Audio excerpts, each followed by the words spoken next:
வணக்கம். இந்த தனுஷ் 5ஆம் வகுப்பு இந்த படத்தினுடைய இயக்குனர் திருமாவளவன் வந்து எனக்கு கிட்டத்தட்ட ஒரு 23 ஆண்டுகளுக்கு முன்பிருந்தே தெரியும். முதல்ல அவர் வந்து ஒரு பத்திரிகையாளராக தான் எனக்கு தெரியும். என்னுடைய முதல் படம் ரிலீஸ் ஆன போது ஒரு பத்திரிகையாளராக நான் வந்து பேட்டி எடுத்தார்.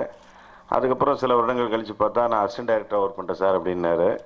அப்புறம் பார்த்தா டைரக்டர் ஆகி கின்ன சாதனை எல்லாம் பண்ணி இன்றைக்கி ஒரு நல்ல படம் பண்ணியிருக்காரு, தனுஷ் 5ஆம் வகுப்புன்ட்டு. இந்த படம் உள்ளே வர்ற வரைக்கும் இந்த படத்தை பற்றி எனக்கு ஒன்றும் ஐடியா இல்லாமல் தான் இருந்தது.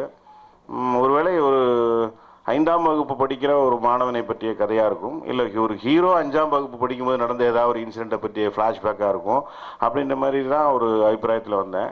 ஆனால் இங்கே வந்து கேட்கும் பொழுது அவர் இந்த கதையினுடைய கண்டென்ட் சொல்லும் பொழுது ரொம்ப ஒரு மிகப்பெரிய ஒரு மரியாதையை ஏற்படுத்துச்சு. உண்மையிலே சொல்கிறேன், இதை படம் வெளியான பிறகு பார்க்குற நீங்கள் அனைவரும் நிச்சயமாக உணர்வீங்க அப்படின்ற நம்பிக்கை எனக்கு இருக்குது.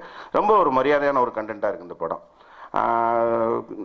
அதுக்கு தொடர்புடைய சில சீன்களை தொகுத்து ட்ரெய்லர் பண்ணியிருந்துருக்கலாமோ அப்படின்றது என்னுடைய சின்ன ஒரு குறைபாடாக இருக்குது.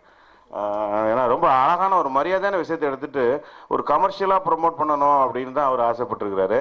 அந்த பாடல்களெல்லாம் தெரியுது. குறிப்பாக ஒரு 2வது பாடல்கள் கொஞ்சம் வரம்பு மீறியே இருக்குது. முன்னாடி வேறு நாங்கள் உட்காந்து பார்த்துட்ருக்கோமா, அதனால்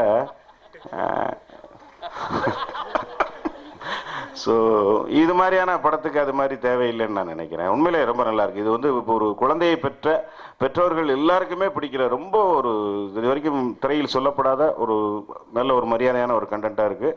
நிச்சயமாக அந்த கருத்துக்காகவே இந்த படம் வந்து பேசப்படும், பல விருதுகளை அள்ளி குவிக்கும். நிச்சயமாக அந்த படம் ஒரு பெரிய வெற்றி பெறும். வாழ்த்துக்கள். நன்றி, வணக்கம்.